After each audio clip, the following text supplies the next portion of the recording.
bombs, 400 tons of high-explosive bombs, and 500 tons of anti-personnel fragmentation bombs.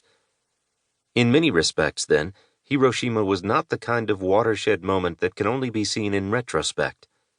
President Harry S. Truman described the event to a startled world as the very harnessing of the basic power of the universe.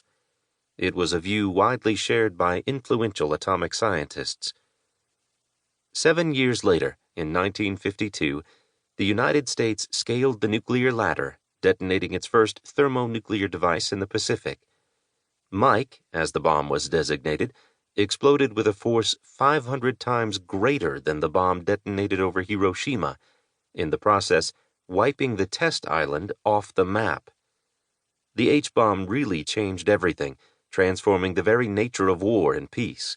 Or, as Winston Churchill put it, the atomic bomb, with all its terror, did not carry us outside the scope of human control or manageable events, in thought or action, in peace or war. But with the hydrogen bomb, the entire foundation of human affairs was revolutionized. Indeed, it was a brave new world. A sample of statistics from the nuclear age that followed provides a sobering reminder of the scale of the problem. Upwards of 128,000 nuclear weapons have been produced in the past 75 years, of which about 98% were produced by the United States and the former Soviet Union. The 9 current members of the nuclear club, the United States, Russia, the United Kingdom, France, India, Pakistan, China, Israel, and North Korea, still possess about 13,890 operational nuclear warheads between them. At least another 15 countries currently have on hand enough highly enriched uranium for a nuclear weapon, while the same number of countries already have the delivery or ballistic missile systems to deliver them.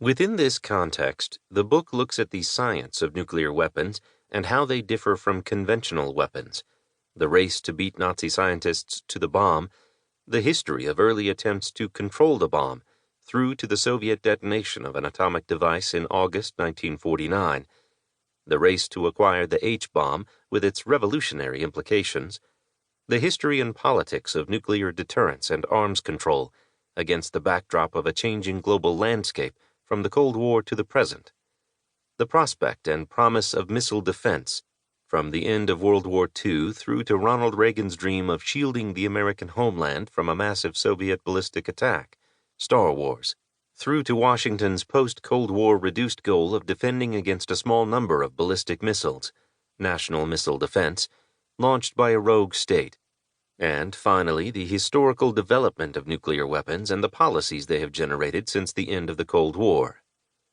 Professor Joseph M. Siracusa, the Royal Melbourne Institute of Technology University, Melbourne, Australia. Chapter 1. What are nuclear weapons? In 1951, the newly established U.S. Federal Civil Defense Administration, FCDA, commissioned the production of a film to instruct children how to react in the event of a nuclear attack. The result was Duck and Cover, a film lasting 9 minutes that was shown in schools throughout the United States during the 1950s and beyond. It featured a cartoon character, Bert the Turtle, who was very alert and knew just what to do, duck and cover. At the sound of an alarm or the flash of a brilliant light signaling a nuclear explosion, Bert would instantly tuck his body under his shell. It looked simple enough, and everyone loved the turtle. Other FCDA initiatives of the early 1950s led to the creation of the Emergency Broadcast System, food stockpiles, civil defense classes, and public and private bomb shelters. The FCDA commissioned other civil defense films, but Duck and Cover became the most famous of the genre. In 2004, the U.S. Library of Congress even included it in the National Film Registry of culturally, historically, or aesthetically significant motion pictures, a distinction it now shares with such feature film classics as Birth of a Nation, Casablanca, and Schindler's List.